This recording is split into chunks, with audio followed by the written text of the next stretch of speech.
Salve, salve pessoal, beleza? Bom, hoje a nossa entrevistada, ela é conhecida como a Dama dos Livros Raros. Com vocês, Maristela Calil. Obrigada pelo convite. Fico muito assim honrada de poder comunicar, falar, explicar, conversar sobre o que é o livro antigo, o livro usado. Isso é bom, é de grande importância também, até para a gente poder conhecer algumas terminologias, né, em relação ao que é o sebo, o que é a história, enfim, todo aquele processo que a gente ainda desconhece, né? Porque aqui já tem mais de... Bom, existe algumas décadas, né, de história aqui, Muito e aí a história. gente vai Mas conhecer um pouco mais. é uma oportunidade boa aí de ter esse convite e poder explicar o que é o livro usado de um modo geral. E a terminologia toda, né, com relação também a comercialização dos livros usados, né? Perfeito, então. Vamos lá? Vamos? Bom, o seu pai, Líbano Calil, ele era colecionador de livros desde a infância até transformar o prazer da leitura em trabalho. Já se passaram 75 anos do sebo mais antigo de São Paulo. Quais as lembranças que você tem do seu pai aqui na livraria? Que não Bom, começou aqui, né? Começou no outro... começou na Venceslau Braz, depois passou para lá para Rangel Pestana, depois veio para a galeria aqui embaixo na Barão de Itapetininga. Em 83 ele falou assim, vamos concentrar tudo no nono andar também na Barão de Itapetininga. As lembranças do meu pai são muito boas, porque o meu pai, ele além de um grande estudioso, um intelectual de primeira linha, sabia tudo com relação ao livro, lia muito, formou a melhor biblioteca particular do país hoje, que está aqui, não foi para fora, porque as outras duas, uma foi doada, a outra já foi embora. Então ele conseguiu fazer todo esse trabalho de colecionador e também comerciante. É uma coisa que foi assim um pouco oposto um lado do outro. E o meu pai, eu tive sempre uma boa relação com ele, porque ele era um pouco conservador, eu já queria fazer as coisas mais modernas e ele me impedia um pouco, porque ele falava assim, as coisas aqui tem que ser como eu quero. E, e eu respeitava, porque afinal de contas eu era funcionária dele, embora Sim. filha. E depois de todos os filhos passando pela livraria, ele viu que tinha uma que ia ficar. Então ele começou a ceder um pouco, nós fomos fazendo uma coisa mais moderna. Tanto é que após o falecimento do meu pai, com a ajuda do meu esposo e um incentivo todo, nós somos a primeira livraria a entrar na internet. Mas o meu pai já era usuário de computador Nossa. e da casa dele. Então isso daí era uma coisa muito assim curiosa, porque a gente olhava aquela máquina lá e falava assim, o que é isso, né? Era um bicho de 7 cabeças, mas funcionava. E o meu pai, às vezes, ele permitia assim que a gente ajustasse um pouco o andamento da comercialização, porque o certo é comprar e vender. Sim. Mas não era tudo que ele gostava de querer vender. Ele queria também ter alguma coisa para o acervo dele. E eu também respeitava, porque desde pequenininha, nós, na casa dos meus pais, né, a gente estava sempre no meio dos livros. E era livro daqui, livro dali, e a brincadeira também rolava solta, porque a gente queria brincar, queria mexer e tal. E não, ninguém mexe, ele mexia nos livros. Que livro você quer ver? Ele ia, pegava. Então, era sempre uma coisa assim, tete a tete, né? Mas o meu pai era uma pessoa assim, muito conceituada, o mundo todo conhecia o seu Líbano Calil. Ele já começou com a especialização de assuntos brasileiros e eu fui melhorando essa parte da livraria com relação ao acervo. Tanto é que hoje eu devo ter mais de 350 mil livros. Nossa. Não tenho tudo assim controladamente, eu tenho tudo comprado. Mas aí a gente vai trabalhando aos poucos, porque Fazer não o tem... catálogo, né? Ver lá o... Digitalização eu não permito. Então digitar sim, porque a gente vai trabalhando também com sites de venda e isso tudo vai ajudando. Como nós somos a primeira livraria a entrar na internet em 97, 1997. Quando eu comentei isso com alguns livreiros, achavam até que eu era meio assim, onde está essa mulher? Meu pai já era falecido, meu pai faleceu em 93. Então o pessoal já falava assim, mas o que essa mulher tá falando? Já era avançada para a época, né? E tinha os sites de venda, tinha o Arremate, era um grande site, eu não sei se você se lembra, Não. muito jovem não vai nem ouvir falar. o Yahoo, tinha o Submarino, Submarino. então, e depois foram aparecendo outros sites aí, né? Mercado Livre, Estante Virtual, e-book, eBay, que mais que tem?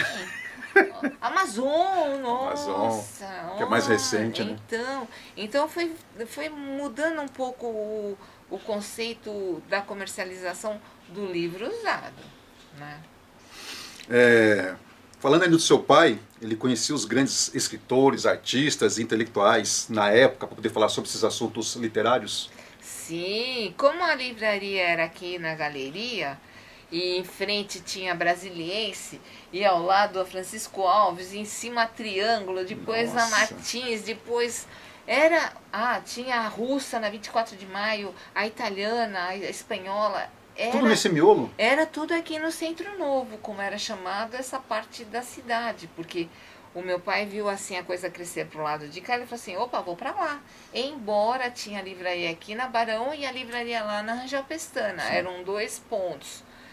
E isso daí foi chamando a atenção do meu pai, porque ele falou assim, vamos concentrar a comercialização. Inclusive na galeria tinha mais 2 livrarias, deixaram de existir e a do meu pai permaneceu. Né? Tanto é que em 83 ele falou, não quero mais ficar aqui na galeria, vamos subir. Aí ele falou assim, vamos ficar num lugar mais assim aconchegante, sossegado. Mas era o point, a livraria do meu pai lá, era um ponto de encontro dos grandes intelectuais. E tem outra, né?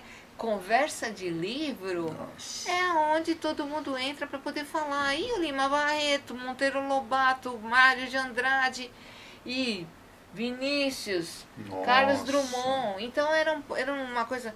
Clarice, Tarsila do Amaral. Então tinha um pessoal aí que frequentava todo esse lado da cidade. Por quê? Porque era o point das livrarias. E a do meu pai, como livros usados, era um ponto um pouco diferenciado, porque não era livros novos. Então, ele tinha lá os livros para poder atender a todos os clientes, gostos, né? Os clientes. os intelectuais, porque a concentração era aqui. E a Brasiliense, ela tinha um ponto importante com a parte de editoração, venda e o pessoal que escrevia e frequentava a livraria. Então era uma coisa assim muito bacana. E chamava atenção para a livraria Calil. Nossa, então tinha muita circulação, não só lá fora, nos outros pontos, mas aqui também. Também. E o meu pai era assim, vamos tomar um cafezinho? Vamos tomar um cafezinho. Vamos tomar um cafezinho? Vamos tomar um cafezinho. Vamos tomar um cafezinho. E vivia no cafezinho. Fumava muito, né? Tanto é que o falecimento dele foi através da deficiência aí pulmonar, por causa do cigarro. Faleceu cedo, 65 anos. Então, foi uma perda muito grande, né? Em comparação, o meu pai faleceu, o Murilo nasceu. Então, foi uma coisa um pouco complicada para a livraria, mas eu consegui dar conta. Né? Soube conduzir as coisas. Sim. Olha, o importante na vida da gente é a organização. Se você mantém uma organização, você consegue fazer, assim, dar um basta em tudo.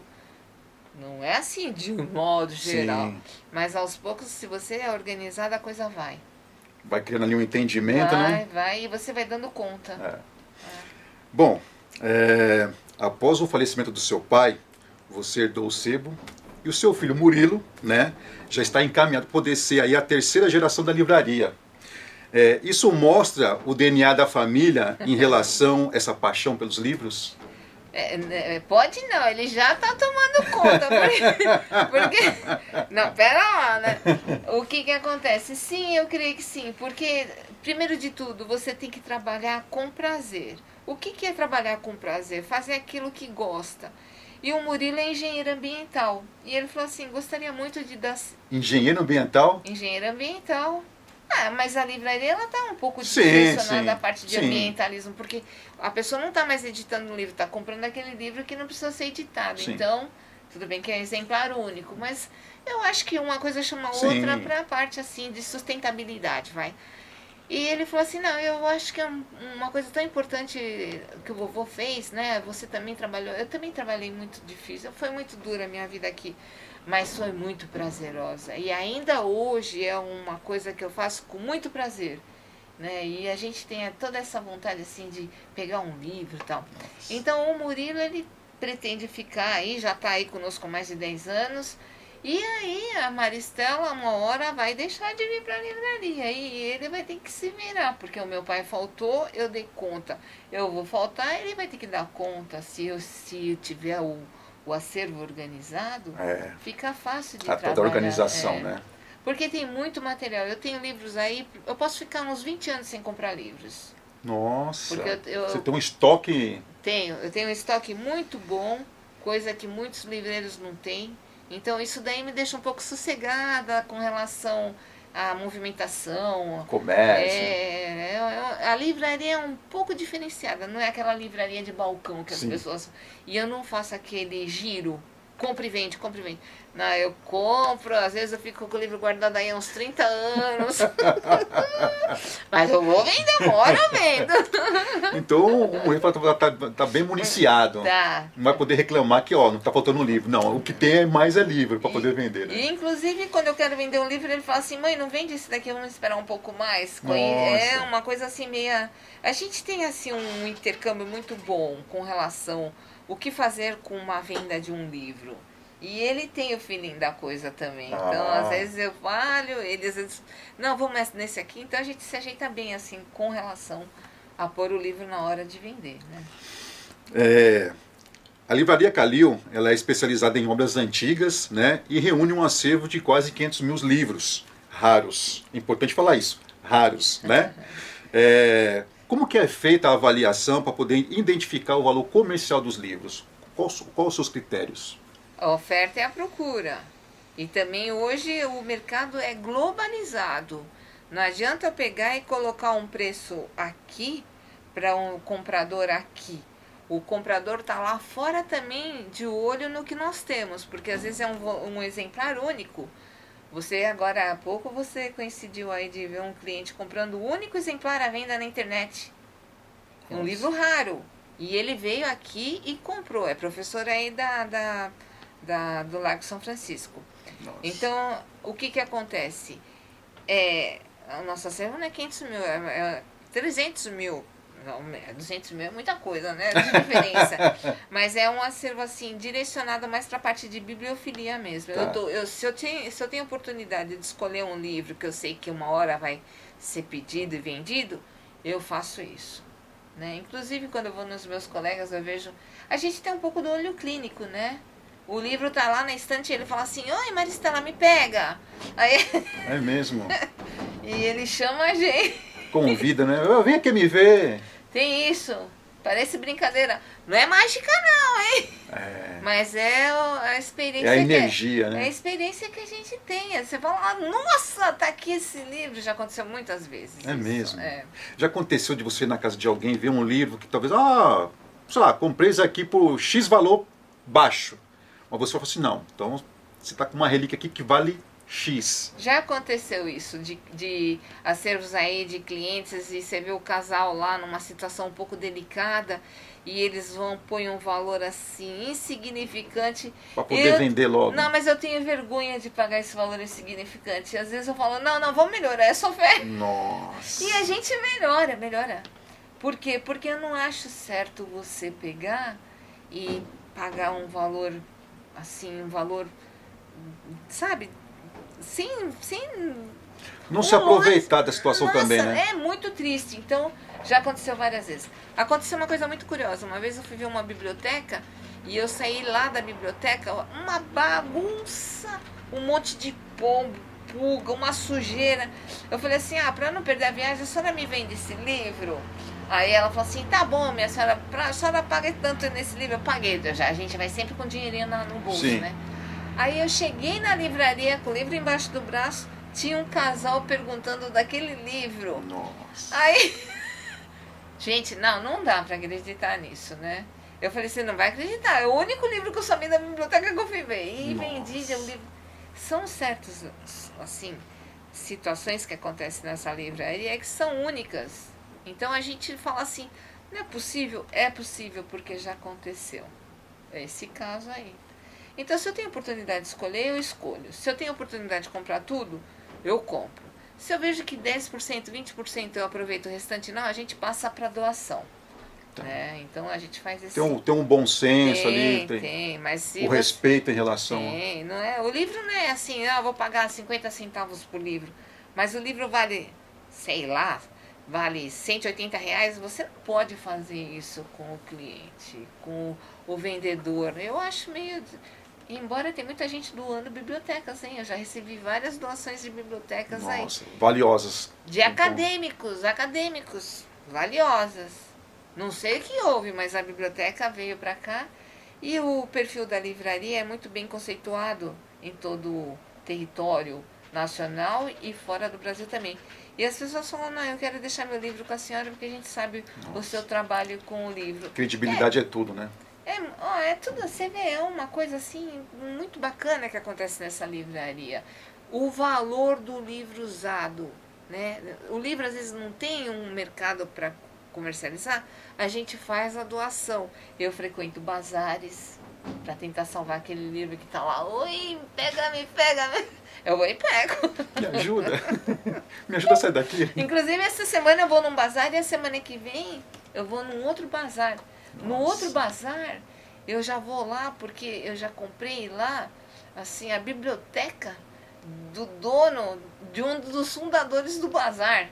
Ele falou, mas quem é a senhora? Ah, eu sou tal fulana. Eu falei assim, mas a senhora vai levar tudo isso de livro? Vou.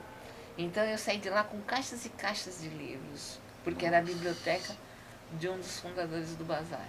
E a semana que vem esse outro bazar, que eu passei ontem, vi lá a placa e falei, opa. Vamos lá.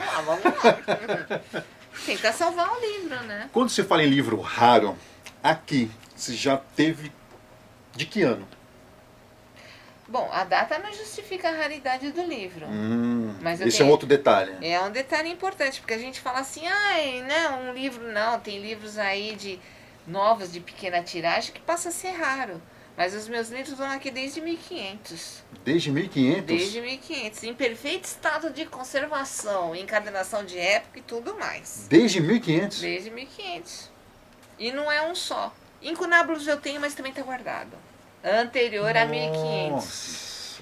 O que é Incunábulo? É a nossa livraria na internet.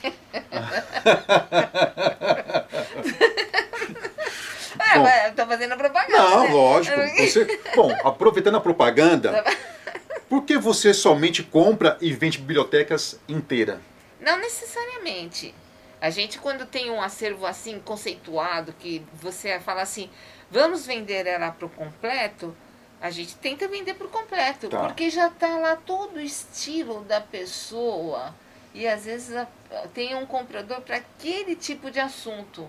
É curioso isso, viu? Né? Então, às vezes eu já vendi várias bibliotecas assim, fechadas.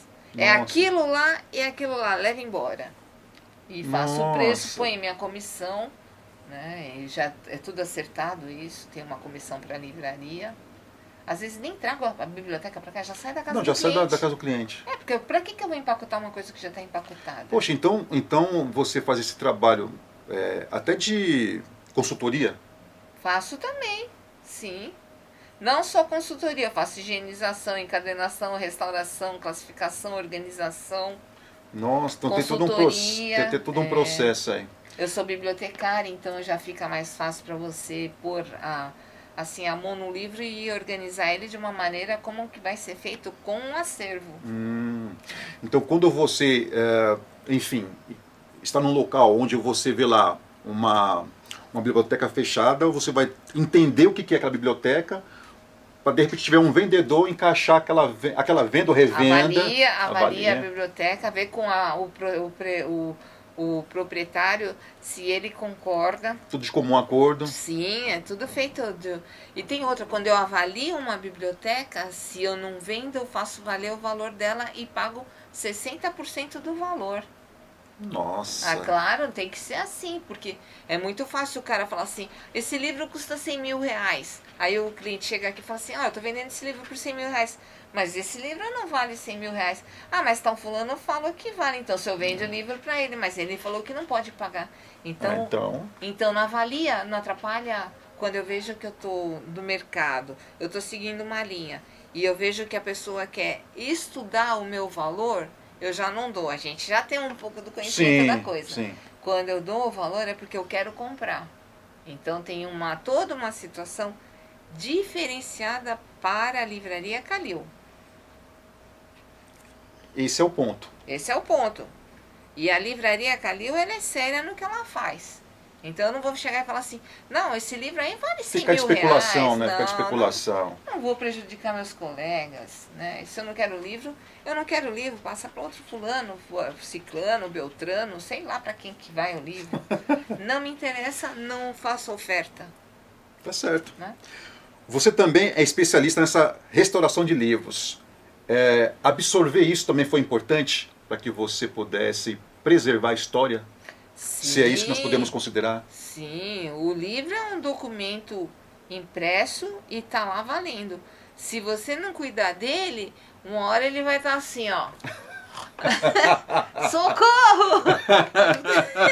Ele vai falar assim, me põe uma roupa nova, me dá um banho. Então, o que a gente faz?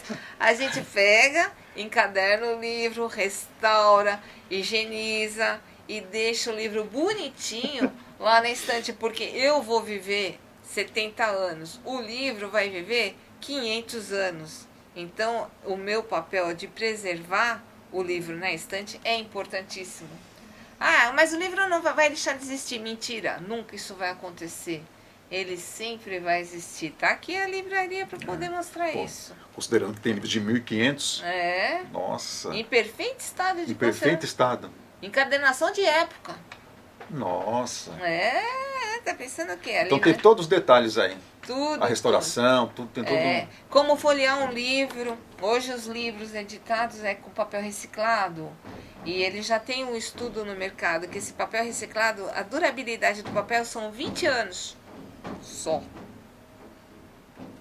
Aí tem um problema muito sério lá na frente. Então, o livro novo vai deixar de existir e o livro velho tá aqui para você. Outros detalhes, né? Tem todo Veja bem, a gente está trabalhando com livro. É uma situação importantíssima para as pessoas. O livro é uma coisa que não deixa você ser um mais um.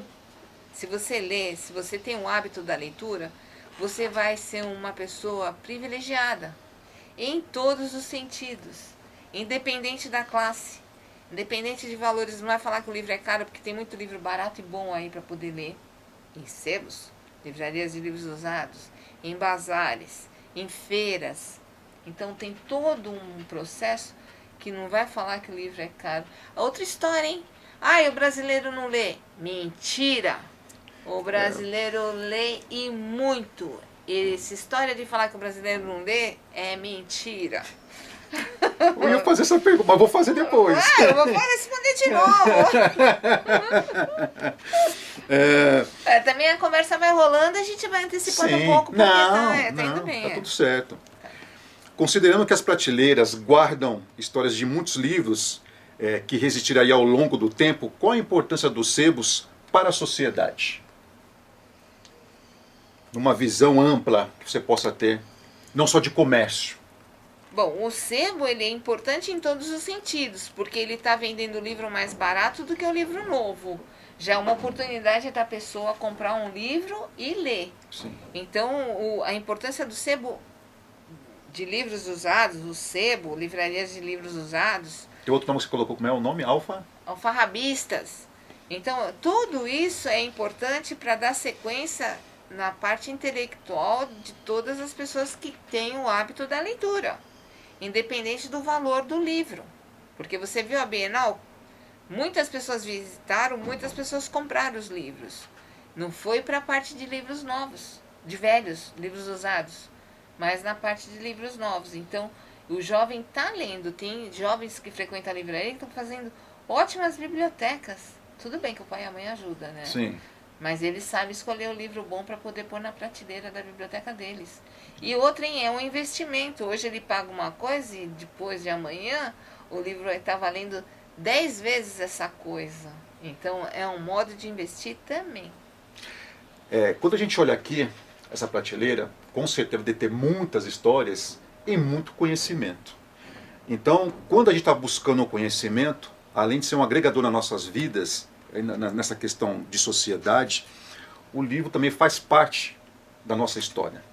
E essa história pode ser repassada para outras e outras e outras pessoas. Sim. Seria nessa visão também Sim, que a gente... sim, claro. Porque você lê o livro, não quer mais, vai passar para frente, o outro vai ler. Hoje veio um rapazinho aqui, ele comprou um livro aí do Prestes Maia, ele falou assim, a senhora não queira saber como estou me deliciando com a leitura. E eu já conheço ele há muito tempo. Me deliciando, claro! É um prazer você pegar um livro. Então, esse negócio de falar assim, é sempre importante a leitura para qualquer tipo de classe. Não vem falar, ah, mas eu sou pobre, não é. Eu sou rico, não é. É igual para todo mundo. Isso depende muito das oportunidades, no sentido também de interesse, né? Da Sim, pessoa... sim. É claro que as escolas têm que contribuir, né? Porque o meu primeiro livro que eu li foi Meu Pé de Laranja Lima. E outro dia eu estava até relendo o livro. Então, é uma coisa assim... A escola tem... Machado de Assis, você é bem mais novo do que eu. A gente lia Machado de Assis, né? José de Alencar. Hoje tá lá, né? Todo mundo no Harry Potter, né? Não importa, tá lendo. Tá lendo. É importante, é a geração. Então, o livro, ele tem muita importância na vida de uma pessoa, né? A leitura, um jornal, uma revista, sei lá, qualquer propaganda na rua. O importante é ler. Né? A leitura, porque a memória, ela vai trabalhando, você vai criando. Estimula o cérebro, né? Poxa! E não tem essa de falar que a mulher é menos inteligente que o homem. Aí são direitos iguais para todo mundo. Não tem essa. Aqui é assim, a mulher empresária mexendo com o intelecto, com a parte de livros, e o homem que é empresário também trabalhando com os livros. Então, a leitura é para qualquer tipo de pessoa. Basta querer. Democrático. Muito democrático, eu acho. Falando em histórias, aqui já foram gravadas propagandas e também cenas do filme do Carlos Marighella. É isso? Sim. Teve essas gravações aqui. Conta um pouquinho como é que foi esse... Então, como a livraria tem esse espaço assim convidativo, né? Porque é um paraíso isso, né? Você viu, né? Você depois faz uma filmagem e mostra pro pessoal aí. É uma coisa assim, um pouco diferenciado. Então, às vezes é uma oportunidade para gravar um comercial, já foi gravado, já pro governo federal. Nossa. Para vários outros filmes, para desfile de moda, já teve desfile de moda aqui dentro. Nossa. Propaganda, todo tipo de negócio. Por quê? Porque é um local um pouco agradável, né? Você acha que isso daqui é uma livraria? Olhando assim de lado, o que você acha? O que é isso daqui? O Paraíso Perdido? É um paraíso, né? É um paraíso, né? E você acaba se perdendo, né? É um paraíso, né? É um paraíso. Ao sossego, você está no centro da cidade, é um lugar agradável. Tá um pouco desorganizado porque eu andei comprando muito livro e a gente tá assim meio sobrecarregado, porque não tem funcionários nessa loja. É eu, Murilo e eu e só. Então, o que acontece? A pessoa vem aqui e fala assim, né? Porque é um pouco diferente. Então, tem a oportunidade de fazer essas gravações. E é um ambiente diferente, né? Que funciona bem. Tem um lado retrô aqui também, tem umas coisas bem... É um cenário realmente para poder utilizar em várias ocasiões. E tem outra, você vem aqui, você não se sente bem à vontade? Pô, muito. Aí o atendimento aqui não é... Compra um livro, Marcelo! Não, aqui é coisa assim, bem liberal. A gente fluida, né? Não tem essa assim... O que esse homem tá fazendo aqui? Não, a gente tá na boa, eu, Murilo, atende todo mundo com muita assim, satisfação. É o prazer de trabalhar com aquilo que você gosta. Eu estou na livraria há 41 anos. E o Murilo fala, mãe, você está na hora de se aposentar. Eu sou presidente, ele é o gerente. Eu não vou me aposentar. Por quê? Porque eu me sinto bem vindo para a livraria. E tem outra, a livraria ainda precisa da Maristela aqui para trabalhar. Na parte de classificação, organização, preço. Você fez uma pergunta, como você marca o preço no livro? Oferta e a procura. O livro está fácil de encontrar? Marca um preço mais baixo. Está difícil de encontrar? É o único, marca um preço mais alto. Por quê? Porque vai aparecer o cliente para aquela obra. Você viu aí o que aconteceu. Então não precisa ter essa pressa de falar assim, vou vender o livro ontem. Não. É devagar e sempre. As coisas vão fluindo e vai acontecendo, né?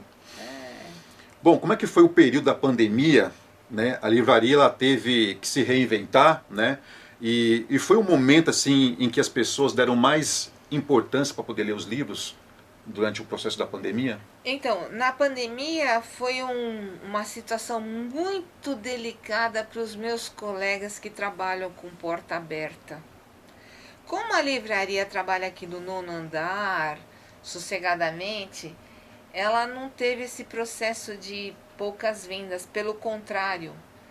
Nós somos uma livraria que mais vendemos livros num site de vendas. Nossa. Por quê? Porque deixaram o zelador deixou... Porque só eu e o Murilo, já começa por aí. Poucas pessoas frequentando o ambiente.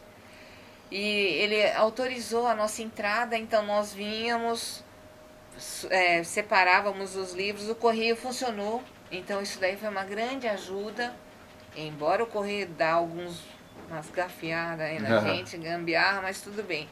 Então houve assim para a livraria foi muito bom, e tanto é que nem eu falei, a livraria que mais vendeu livro num site de vendas. Por quê? Porque nós íamos, eu e o Murilo, então um pegava o livro, o outro fazia o pacote, corria, tal, todo dia, eles deixavam a gente vir todo dia. A FAAP autorizou a entrada da gente, porque o prédio aqui é da FAAP. É da FAAP? É. Como eles falaram assim, não, são só vocês dois, não vai existir aquela comercialização, entrada de gente, saída de pessoas, não pode ir. Então, o zelador mora no prédio, então ele colaborou com a Tudo gente. facilitou. Tudo. Olha só a energia aí fluindo, né? É.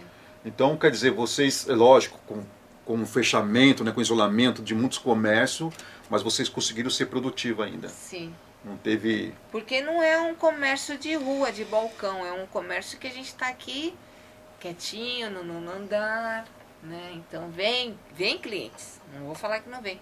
Mas com a pandemia, o processo do transporte, aquela confusão toda, o medo das pessoas, né?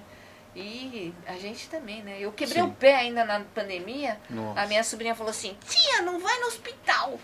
Aí ela falou assim, você faça isso, toma isso, faz aquilo. Aí ela que me deu o tratamento à distância para eu poder vir trabalhar com o pé quebrado. Eu dei um chute na cadeira, quebrei o dedo do pé. E ela falou, não vai no hospital, não vou, né? Porque ela falou assim, tá muito confuso. Tava muito... Então... E correndo risco também, né? Exatamente. Com o pé quebrado, nós vínhamos numa boa, vinha de carro, não vinha de carro, tudo normal.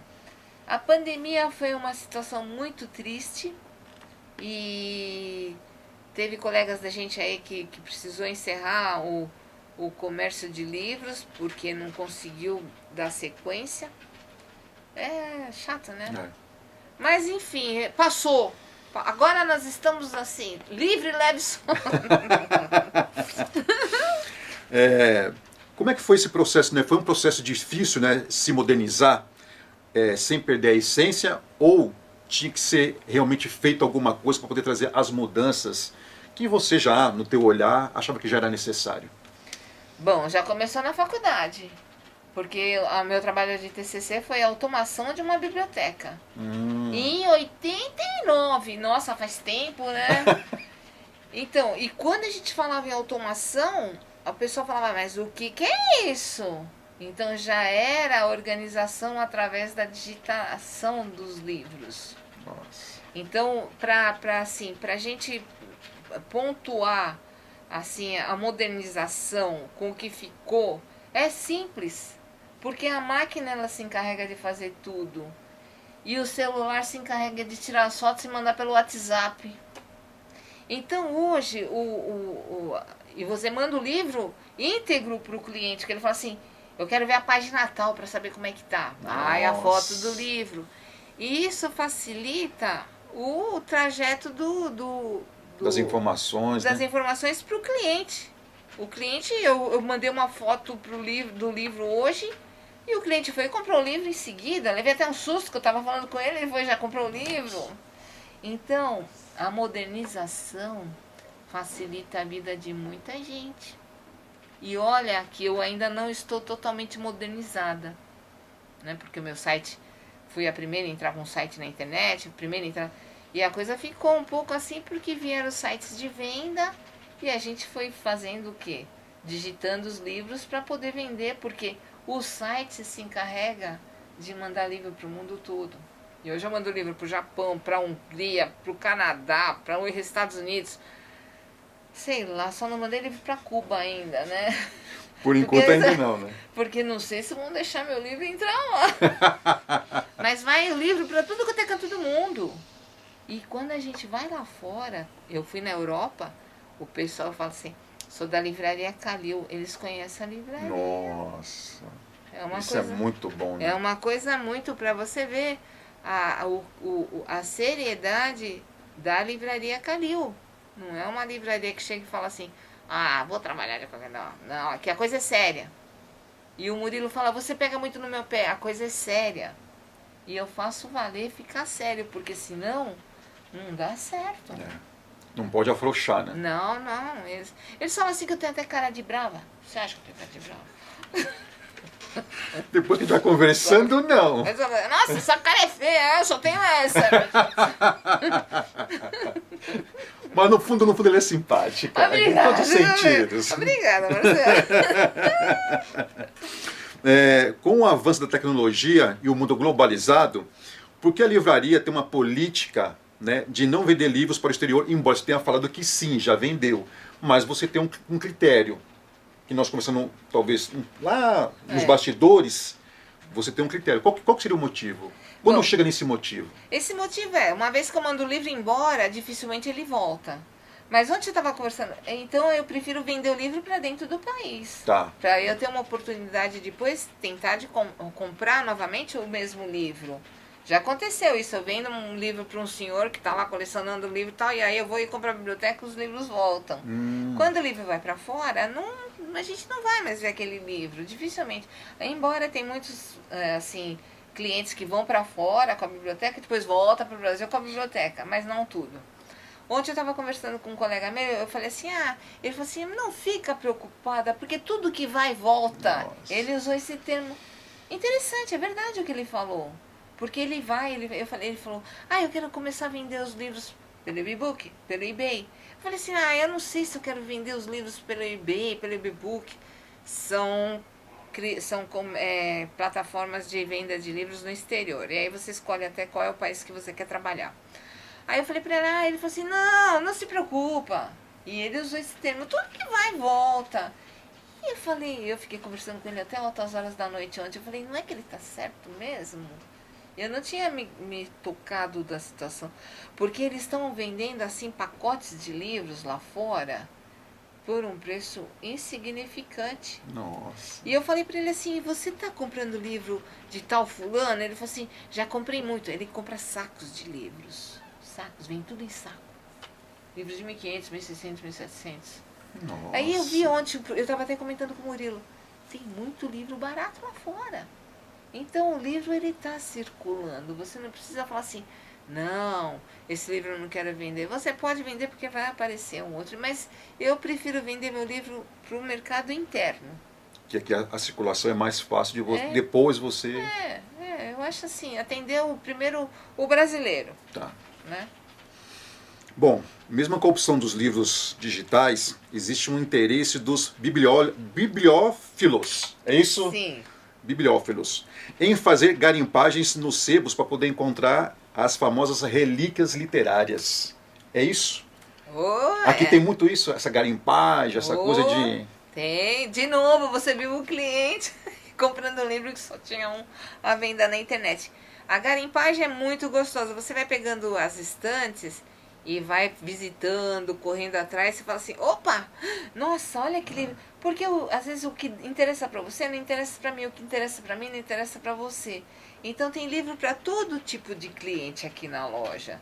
E o livro, o que importa é o preço. Você fala assim, opa, olha esse livro aqui, tá com preço muito bom.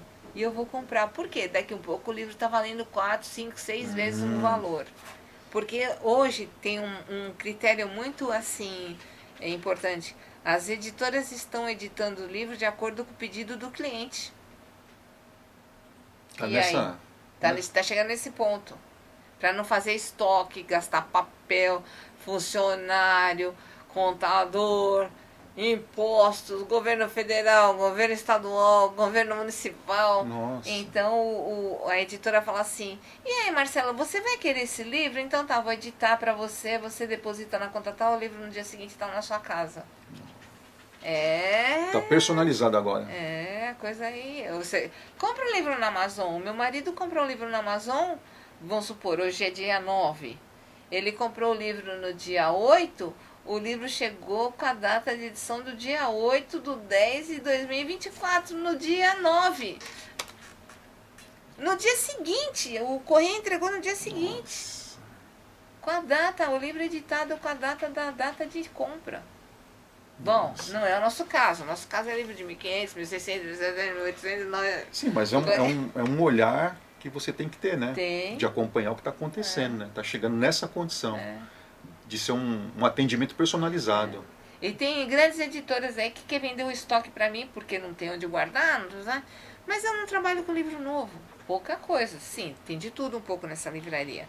Mas o livro novo, eu prefiro dar preferência para os meus colegas que trabalham assim na rua, porque tem aquela circulação rápida. Eu prefiro mais a bibliofilia, o livro difícil de encontrar. Quando se fala nesses livros digitais, né, a minha impressão, não pegou tanto como foi vendido essa divulgação, né, de, olha, a novidade na época, livros digitais, fácil de acessar, não tem volume, não carrega. As pessoas ainda preferem o papel. O papel. O papel. É isso? É. Então não pegou tanto essa coisa Não, mas todo mundo está comprando e-book, né? Essas plataformas aí com os livros, a biblioteca dentro do aparelho. Então, isso tudo é válido, a pessoa está lendo. Mas o meu negócio é pegar o livro, escolher, puxar da estante, um livrinho assim, naquela característica que é bem individual, dele próprio, que vai ser meu. Ah, de novo o prazer, né? Tem a coisa também da história, né? Exato, passa a sua história ali. É. Uma vez eu comprei os Sertões, a primeira edição dos Sertões do Euclides da Cunha, e tava lá, né? Todo mundo que comprou o livro assinou na guarda do livro. Eu fui a 9ª pessoa. Nossa. Aí eu falei assim, eu não vou assinar. E eu vendi o livro para um colecionador e expliquei para ele, olha, foram 9 pessoas que passou a mão, esse livro passou na mão de 9 pessoas. A 9ª pessoa não quer assinar. Você se incomoda? Ele falou assim, não, a 9ª pessoa é você? Sim. Ele falou, eu também não vou assinar. E eu vendi o livro. Então, 1900 e... Quando que foi? 1902, né? A primeira edição do Euclides da Cunha. Eu não conheço. Eu sei o que você está falando, mas... mas acho que 1900... Aí tava lá todo... E eu fui a 9ª pessoa que comprei. Eu tenho os Sertões, mas é uma reprodução, né? Tá. Dessas que você compra. Mas acho que é 1902, né? Não tem uma data ali, assim na minha cabeça. Eu tenho 2 aí, depois se for o caso até te mostro. Qual é a edição, Murilo, da primeira edição dos Sertões? 1902, né? Acho que é 1902 ou... Se você quiser até mostro na reportagem. Não precisa. É. Pode esquecer, filhão. Na região do centro, é comum ver sebos que mais parecem antiquários. Né? Esses espaços contribuem para poder fazer a cultura dos livros, né? E qual que seria a sua opinião sobre isso? Quando eu falo antiquários, estou remetendo àquela questão de sebos, vários objetos, né? Que é o CD, vinil, utensílios, enfim. Entendi. Agora veja bem, se tem uma livraria com os objetos dentro, e ele está chamando de antiquário, não importa, porque é tudo velho lá dentro. E o antiquário está generalizando o quê? Um material antigo. Independente se é um quadro, uma louça, uma gravura, um livro, um objeto, uma pena de galinha, sei lá o quê. Sim. É um antiquário. Agora, é válido para o sebo? Também, porque quando a gente vai na casa das pessoas, eles falam assim, leva tudo. E você acaba carregando tudo que tem lá dentro. Você deixa a cama, guarda-roupa, mas os objetos você acaba trazendo, porque já aconteceu isso com a livraria. Você vê, tem um monte de objetos aqui na livraria que eu acabo trazendo de bibliotecas. E às vezes nem trago tudo. Porque eu falo assim, não dá, meu negócio é livro, meu negócio é gravura. Se eu vou ficar trazendo, eu vou entulhar isso daqui de coisa, eu tô perdida, né?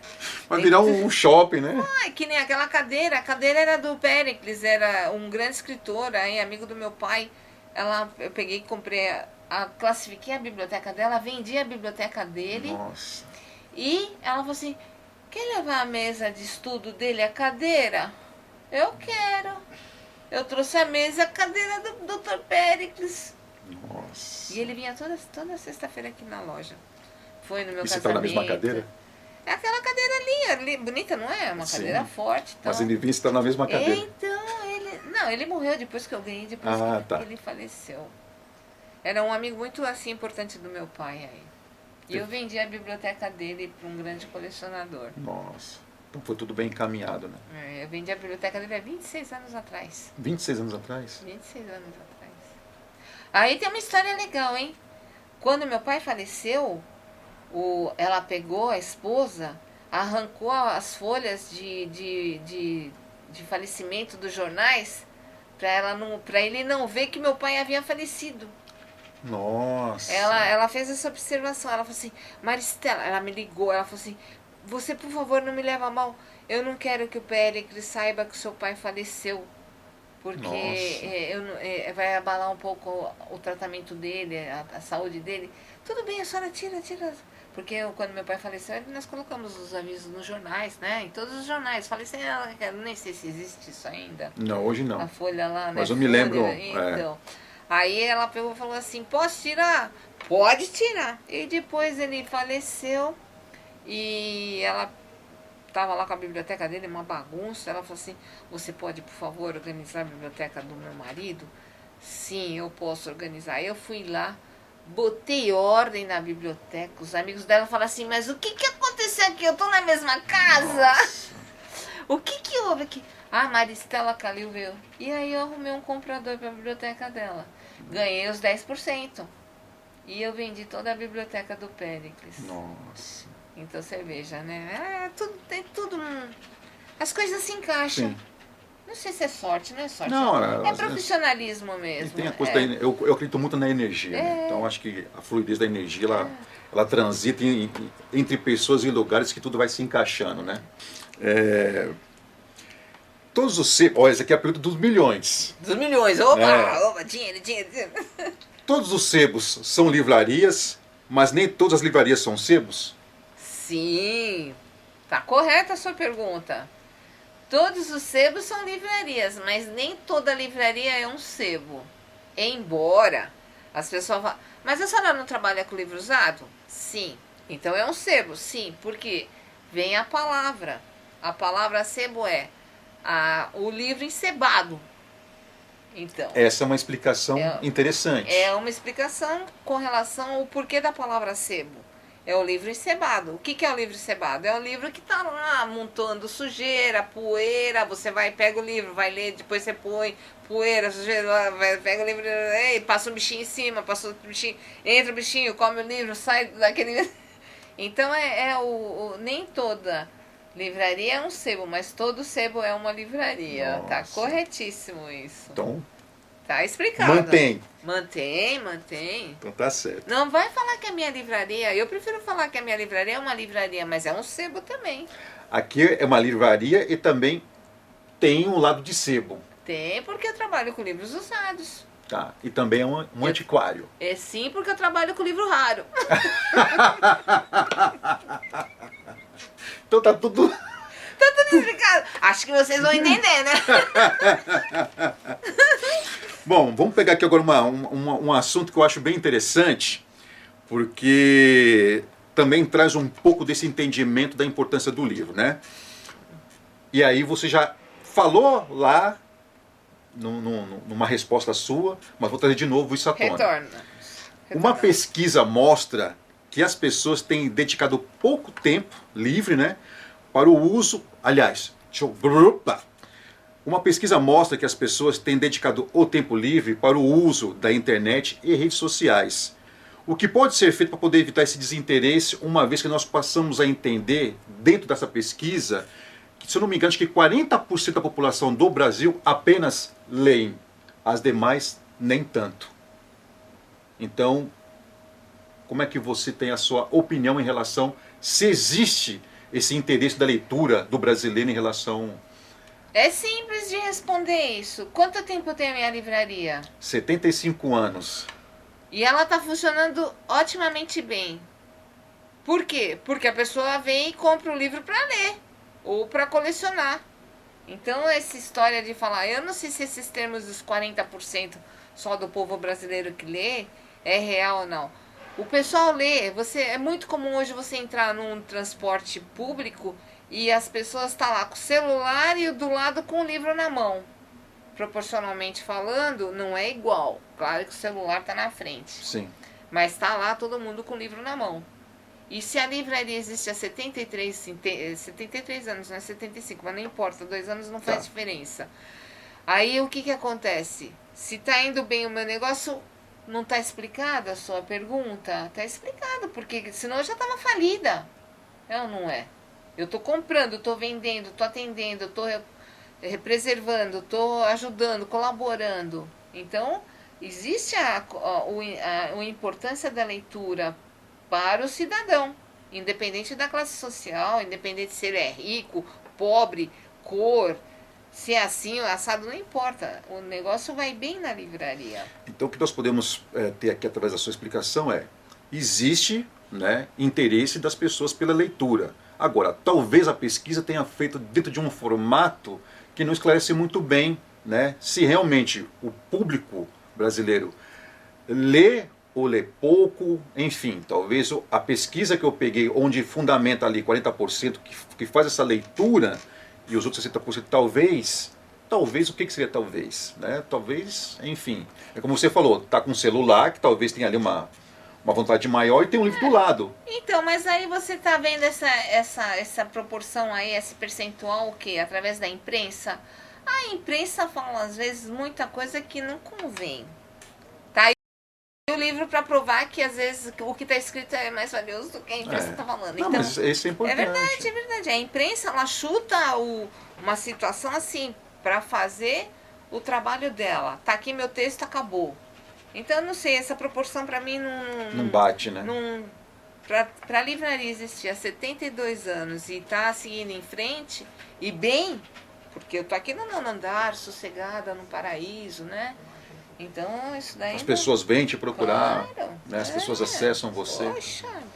Então, eu não vou nem levar essa pergunta tão em consideração. Eu não sei se essa proporção é verdadeira ou não. Se a imprensa falou, eu não sei. Eu prefiro acreditar as pessoas frequentando as livrarias, lendo e vendo o que está acontecendo pessoalmente.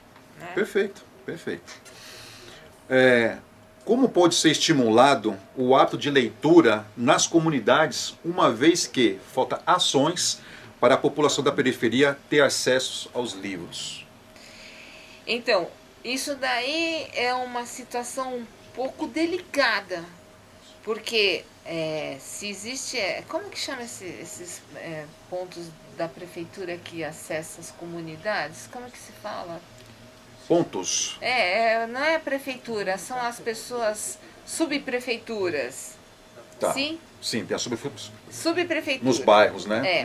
Nos regionais. Se a subprefeitura, Capão Redondo, chegar e falar assim, eu vou pôr lá R$1.000 por mês para formar uma biblioteca, para tentar incentivar as pessoas a lerem, a frequentar, a sair de um ambiente vago e tá lá concentrado, lendo, utilizando a sua cabeça, melhorando a sua memória, a pessoa não vai ser mais uma.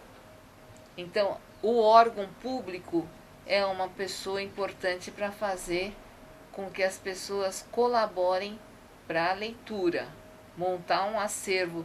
Não precisa ser um acervo, né? R$1.000 você consegue comprar muita coisa boa, E depois através de doações também. Um doa aqui, um doa ali, você vai montando acervo, vai montando a biblioteca e daqui a um pouco você está lá com 5.000 livros. É o suficiente para uma comunidade. Eu fui naquela favela lá do Morumbi, como chama aquela favela? Paraisópolis. Então, lá tinha uma biblioteca, a bibliotecária, que não é bibliotecária, a organizadora do acervo falou assim, a senhora pode vir aqui para me ajudar a ver o que fica, o que não fica, o que vai, o que não vai? Eu fui lá, cara, eu nem sabia onde eu tava, mas eu cheguei na biblioteca de Paré. Aquilo lá é Paraisópolis, né? é uma loucura, mas É. me conduziram, eu fui a pé, me conduziram até a biblioteca, cheguei no ponto da menina que estava lá, ajudei ela a falar assim, esse estante aqui, aquela aqui, você deixa isso, não descarta isso, deixa aqui. E se você visse, até arrepia a gente, as crianças deitadas numa almofada lá, com uma revista, com um livrinho, e lá folheando a coisa com tanto prazer, o que vai acontecer com essa criança?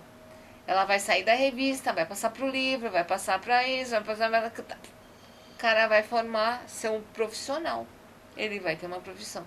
E ela lá, eu perguntei, como que acontece? Ela falou assim, são doações que nós recebemos, só que eu não conheço muito bem o livro, o que sai, o que fica, o que vai, o que vai.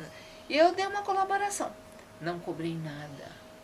Eu fui lá de livre, espontânea vontade. Fiquei lá uma manhã inteirinha, organizei lá, fiz com que ela entendesse o que eu estava falando, deu certo. Então não precisa muito para uma comunidade formar Uma biblioteca comunitária, lá uma estante, fazer com a própria escola da região, né? Também pode ser. Então também, mas as escolas elas têm que ter uma biblioteca, a gente não sabe. A minha escola tinha uma bela biblioteca, né? E era estadual. Então hoje a gente não sabe, porque eu já me formei há muito tempo, né? Já tô querendo me formar de volta.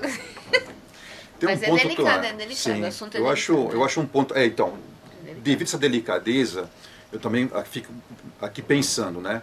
Porque mais do que você criar essas possibilidades, também fico pensando se também não caberia a próprias pessoas, né, da periferia ter essa conscientização do valor que tem um livro, porque são agregadores e também transformadores. O livro transforma vidas. Então, se a própria periferia, a própria comunidade não entender esse processo, não tiver essa consciência, ter livros lá talvez possa ser uma coisa assim de não muita utilidade. E aí cabe não só os moradores, mas nós também temos que envolver pessoas que têm essa relação com a educação, com o livro, pode ser professor, pode ser líder comunitário, tem que fazer isso funcionar. Se não é para os adultos, que seja para as crianças, mas que os adultos incentivam os seus filhos também a ter essa busca de conhecimento. Mas aí o órgão público tem que colaborar também, não é só a comunidade com as pessoas, os moradores, porque o que acontece? O próprio morador, às vezes, ele fala assim, não é um assunto para mim, eu tenho que correr, trabalhar, mas o órgão público pode chegar e botar um valor lá para se fazer, ou sei lá, em qualquer lugar, não precisa um espaço grande, qualquer lugar. Você viu o que foi feito na Heliópolis? O Bagatelli, o Bacarelli lá, o que ele fez na favela de Heliópolis? Ele transformou lá, né? Ele transformou aquilo lá, sabe? Ensinando música, tem faculdade lá dentro agora. Então, se acerta-se, ele falou assim, esse local tem condições de crescer. E a favela de Heliópolis eu acompanhei bastante tempo, por quê? Porque eu morava lá para trás da favela, quase São Caetano. E eu via a coisa crescendo, crescendo, crescendo. Não é mais favela, é comunidade, não pode nem usar esse termo, porque descaracteriza, né, o que eles... Então, tem jeito de fazer a coisa? Tem. Basta querer. O interesse, né? O interesse. Porque comprar um livro, tem muito livro barato aí que você compra livro bom por R$10. Não precisa ser R$1.000. Eu pus um exemplo, hein, gente? Um exemplo. Uma coisa assim, né? A gente fala. Não precisa ser, põe R$100. A própria prática das doações já. Né? Seleciona o que fica, o que sai, o que fica, o que não vai, o que é bom, o que não é. E vai fazendo um trabalho lá na comunidade. Oi, chegou um livro tal, chegou um livro tal. Nossa, olha, tem um jornal aqui que fala de tal coisa. Uma revista centenária.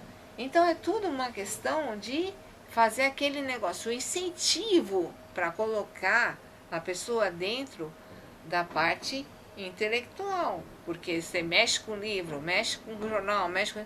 É para intelectualizar a pessoa. Você vai deixar a pessoa o quê? Inteligente. Muita gente não quer o povo inteligente, né? Por quê? Esse cara vai me dar trabalho, né? O poder do raciocínio, do entendimento, né? Da crítica, né? Pode desfavorecer muitos políticos na hora de votar, né? Eu falo aqui... Eu não sei de nada. Mas eu falo que é bem isso mesmo. É verdade. Pra que eu vou dar um estudo para uma pessoa numa comunidade, sei lá qual seja a comunidade, se eu posso ter ele aqui na minha mão a hora que eu quero? A manipulação. Triste, hein? Bom, eu sou a favor da leitura e do livro. Oi, gente, olha, leem, olha, se é pra falar alguma coisa, leem. Não fica achando que o livro é caro. Leem. A importância da leitura é tudo na vida da gente. É isso aí. Minha querida... Acabou? Acabou. Não é possível. Olha, eu não vou falar que um livro significa um prato de arroz e feijão, aquela comida saborosa. Mas você folhear um livro com uma história gostosa, vai te dar um prazer tão grande, melhor do que aquela comida gostosa, né? Leem, é a melhor solução para um país como o nosso. Nosso país é rico. Só que tem muita gente que não quer falar isso. Não quer deixar as pessoas acharem que o nosso país é rico. É rico. Leem, que é a melhor coisa que vocês têm para fazer na vida. Marcelo, obrigada. Mensagem dada, mensagem recebida. Oba!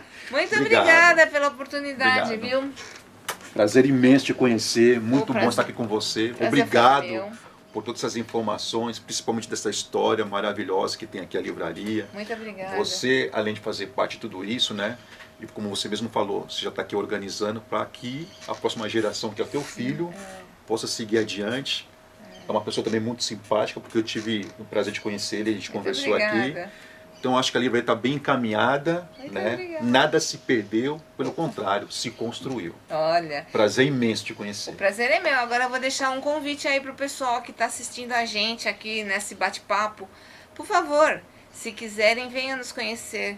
Terei grande prazer em recebê-los e mostrar um pouco do que é a Livraria Kalil. Perfeito. Muito obrigada. Valeu, pessoal. Valeu, obrigado a vocês. Tchau.